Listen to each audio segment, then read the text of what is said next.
way. Checking traffic left and right. I have a gap. I'm going all the way across.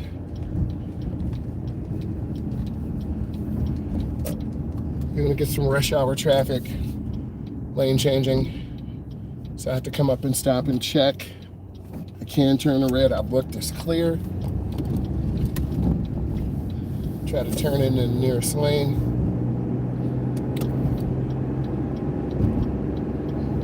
Get over one lane to the left.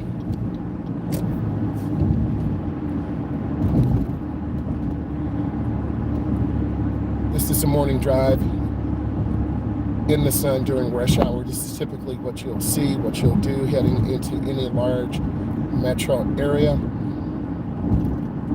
Speed control, balance, and safety are the most important things. And I want to show you those things today by good, safe driving. If you don't know, I'm a state certified driving instructor. Teach teens and adults. Both hands are on the wheel.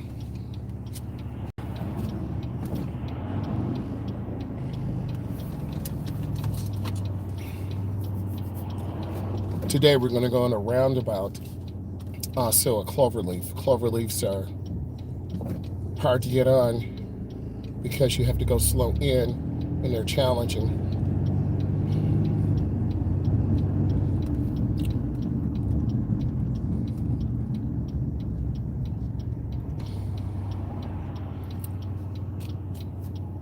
We first had a red turning arrow. Now we have a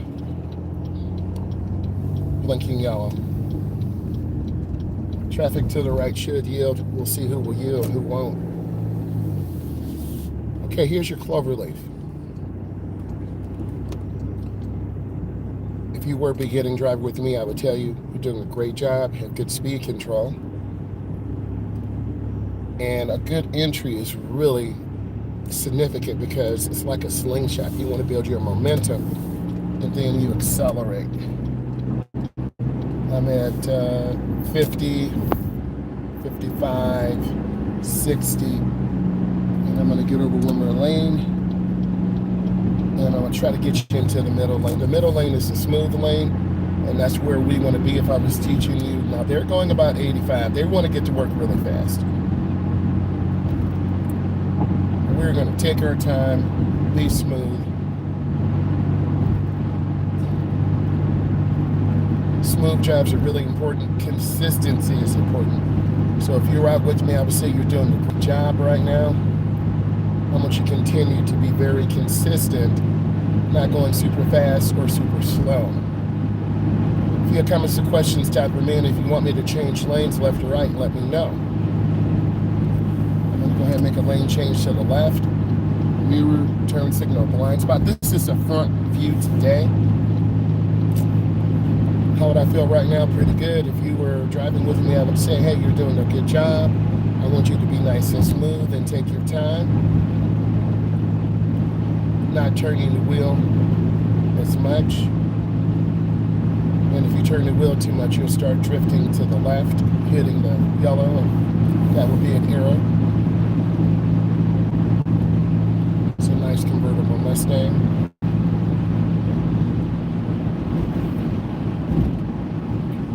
Our fuel is about a half a tank.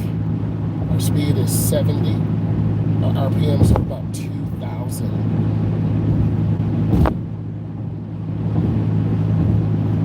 If you can catch traffic and it's 7:44, certain times during the rush hour, you have a lot of open gaps. This is an open gap.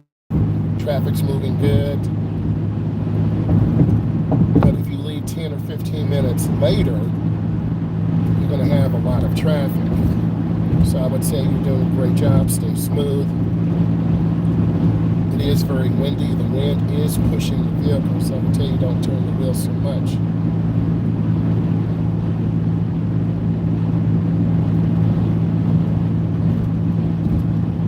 It's not always like this with traffic. It's always stop and go. I think drivers get settled in and they get comfortable, and most of them really don't want to change a lane just want to stay at their current speed. Be smooth and take their time. But as we get toward the Chicagoland area, you're going to see a tremendous amount of traffic.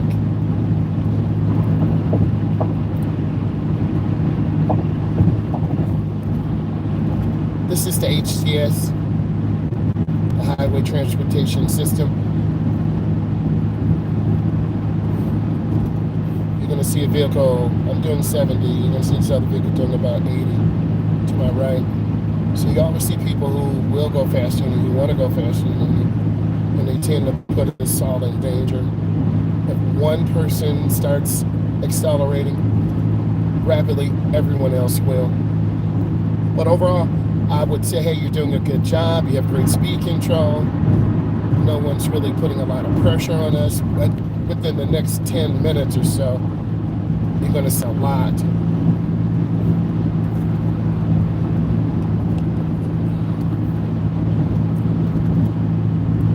Also, beginners tend to stare at vehicles and then you'll drift. You can see this. You can see the flow slowing down. So this vehicle was ahead of me, and I'm trying to keep my distance. You want to drive a car lane for every 10 miles an hour.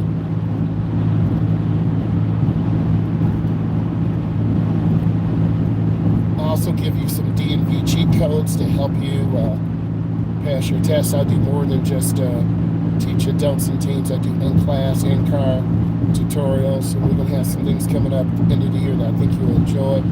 So the speed control is pretty nice. We got a nice little pace going, but I'm being mindful. I don't want to go over speed. You can see this curve, centrifugal forces pulling me out to the left. And I'm just trying to hold the vehicle really smooth, really easy. And you can see the chevron along signs. They tell me it's a sharp curve going to the right. And if you were driving, you would probably lose about 10 miles an hour.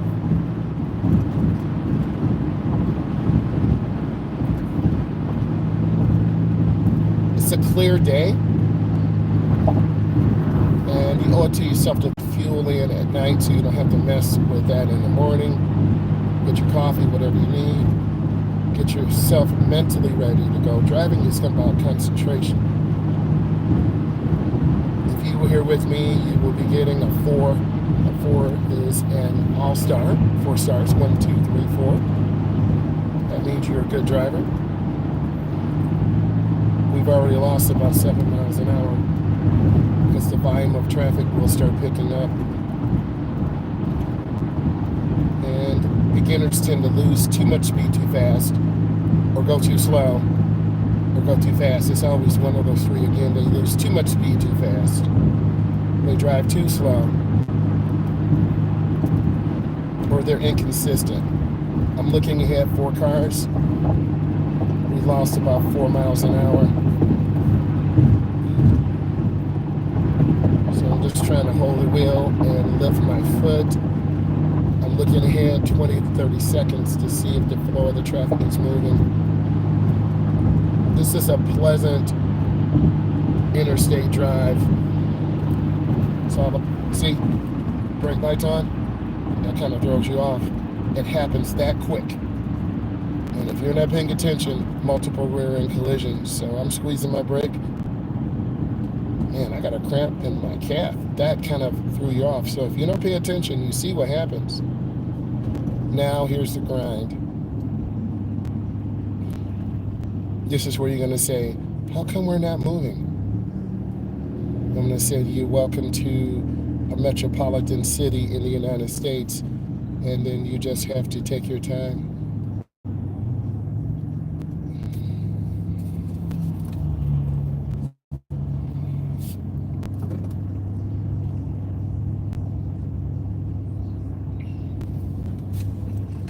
You may say, man, this is terrible, but if you drive and understand why people don't drive, it's a lot of stress and anxiety. You have to get insurance, fuel, possible tickets, someone could steal your vehicle, depreciation. There are multiple reasons why. But I would also say when you drive, you're going to have that freedom to go and come when you want, to go visit grandma, your favorite uncle, me, because I'm teaching you how to drive. And if you come over, I'll let you drive the car, and we'll go out and drive through the city, go visit some other cousins. So there's nothing you can do in the stop and go. You just have to mentally stay focused. Don't take it personal. A lot of people will road rage. So I want you to see this traffic and just learn to be patient. And that's all you really can do. And if you're trying to get to a downtown metro area, this could be 25, 30, 45 minutes, up to an hour. And a lot of people don't want to do that. They want to drive this closer, but your money will be low. I want to keep my money up. UP, dollar signs. So now we're moving again. We're at about 40. And I'm keeping my space. If this is bringing you value, give it a thumbs up. I'm here trying to educate. So 1001, 1002, 1003, we're 3 seconds away. We're at about 25. So you want to be car lanes for every 10 miles an hour. If you're just joining us, we're in a heavy traffic situation going to downtown Chicago, dealing with stop and go traffic, teaching you how to have best practice and reasons why you want to get your license. Number one is independence. 14, 15, 16, you want to get your license when you turn 16 and drive to school, drive to work. And if you graduate early, you could drive to college. So I've had students like that too. And then you want to show your guardians, your parents, independence. And when you show your guardians and parents independence, they're going to help you. Hey, we found a car. Your uncle down in Florida has a 1997 Camaro, but it's a manual. So you're like, hey, I will go down there, take a bus down there, spend the summer with your uncle. Probably had to get some tires for it, a new battery, oil change, belts and hoses, maybe some brakes. So it's a great way for you to spend time with your relative, your uncle, and then learn about a car. I would definitely want to do it, to drive a early style Camaro like that. Thank you for the thumbs up. You hear these stories all the time. You think I'm just making this up. There are people who have cars at their house just sitting there, and the best way to find vehicles is through the church. There are a lot of organizations that get these cars, mechanics fix them up, and they'll sell them for a really nice price. You don't care because you just want to get a vehicle. It really doesn't matter. Person to my right is smoking, so all I can say about that, that's nicotine and that's a drug, and that's going to change their DNA. The environment here, we're stop and go. People will cut you off. People get impatient. I'm good. I'm keeping space. I tend to drive with good speed, good space, and a smile. So I want you to drive it like that and not worry. It's always fun when you're in your late teens, early 20s. You're like, I got my license. Mom and dad, I got a job. You're possibly getting ready to move out of the house. You stay at your friend's house. You come home maybe. Well, you got to come home every night because your parents won't play that. My mom and dad did not play that. But if you save up enough money, and you could end up moving into an apartment, and you got a decent job, you're going to school, you can see the volume of traffic in all 3 lanes. So I'm just keeping space. Good speed, good space, and a smile. We are moving, so I feel good about that. And it's taking my time. Because if you lose focus, someone will just cut right in front of you. 2 cars stopped over there, something happened. So that's what caused this backup. But you will learn once you're 16 to 26, you've got to get to work. You're out of college. You've got a football scholarship, basketball scholarship, softball. And then you got to work. And then you're going to learn how to become a really safe driver. Like this, man, you see that up there? You saw that car up there? Right? They're over there wilding out, road raging, and we're just here chilling. So that's how people just snap, right? That burgundy car over there, to my right, they're cutting over. So now I'm backing off because they own some crazy stuff, right? And you don't want to deal with that. You want to keep space. So I'm not mad at them. They're lit. They got to get to downtown Chicago. See? Erratic lane changer. And that's a lesson. So either you're going to be like that, running late, or you're going to be sitting back chilling like your uncle is. I'm just relaxing. So all that does is anger everyone on the road. They're putting us in danger. And it's like a match, and we are the fuel. And it's going to ignite a lot of people. So we can't control the driving environment. People break down. They have panic attacks. See, they've changed lanes like 6 times. And this is us. We're going to Chicago, going down to get our first job. And we're just like, I'm good. I remember what my instructor said. And you'll hear those lessons all the time. It's wisdom. And you're like, I need to go see my uncle. I need to go talk to grandma. Hey, grandma, how you doing? I'm good, baby. You want a glass of water and a piece of pie? Yeah, grandma. You need to embody your grandparents, your uncles and aunties, because they have wisdom. They also a little bit crazy.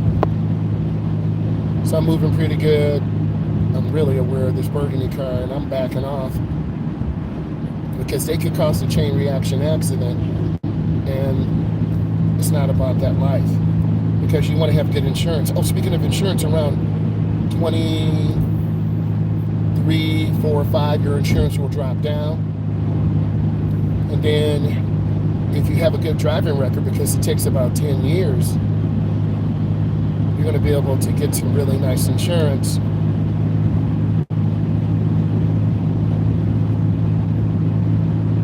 So that little traffic situation triggered that. Oh, you're welcome.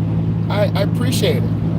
I'm giving you insight of what's going to happen when you're 19 to about 25, 26, 27. You're going to be hilarious. And you're going to say, I remember that guy talking to me. And this is what your uncle and auntie need to do. They need to get you in their car. Come on, boy, let's go. And they're going to give you the keys. Let's go get gas. We driving around the city. I'm taking you to see. By me keeping space, I'm chilled, right? All these cars up here, that is the group of cars together. It's called a wolf pack. WOLF. Wolf. Oh. And you don't want to be in a wolf pack. And if you keep going super fast or super slow, your gas mileage will suck. So there's so many lessons here, so much wisdom. And it doesn't matter if you have a car that's 20 years old or 1 year old. You want to take care of it because you're only going to get one.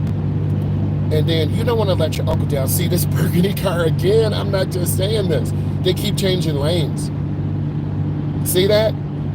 That's what I need you to understand. Don't be that person. They're late to work. They're going to tailgate, be aggressive, run over us if we're walking across the street.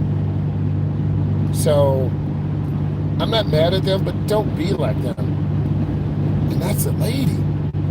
Ladies are supposed to be more classic. But times have changed. Ooh, see this traffic back up. Get over, blinkers on, and I'm keeping space. And you can tell it's much slower. I'm about 7 to 12 miles an hour slower. So I'm going to go ahead and get over. Keeping my space. There is a semi-truck behind me, so I don't want to slam brakes. I want to be predictable. I don't want to be crushed. But there's so many lessons here. And I'm keeping my space. And you can't take it personal. Driving will make you feel some type of way. I'm not even going to lie to you. And the way you will feel is either happy or sad or empowered. It's a mix of everything. Sometimes you feel sad because people are just so reckless out here. Other times you feel happy. That stop sign will confuse others. It's for the service drive. Other times you'll feel sad because you see people driving so aggressive. This gentleman is always here. And this is a crossover. Crossover. And they got all this. No, you're going to see these cars. Some are using blinkers, some not. It's so confusing. So I stop. Man, it's crazy traffic. So this is a teachable moment. You always have to be aware. And I'm just sitting here waiting. And you have to use good judgment. Like this semi truck here, gravel truck, you don't want to mess with that. Right, stay out of their blind spots. Steer forward, left side, right side, front and back. This is the left turn. Here's my gap. And now we're on a one way. So if you don't understand road signs and pavement markings, you will get lost. A lot of people have questions. Can you talk about how to not get lost, how to keep your way? You will learn road signs, and driving schools do a decent job. But I try to give you as much value as possible, teaching you about road signs, pavement markings. A lot of people don't stop here, so I'm going to have a complete stop. I want to be better than everyone else. Bam. And then this is the school zone crossing. You have to know that that'll be on the test. I hope this was helpful to you. Leave some comments. I appreciate you. Subscribe.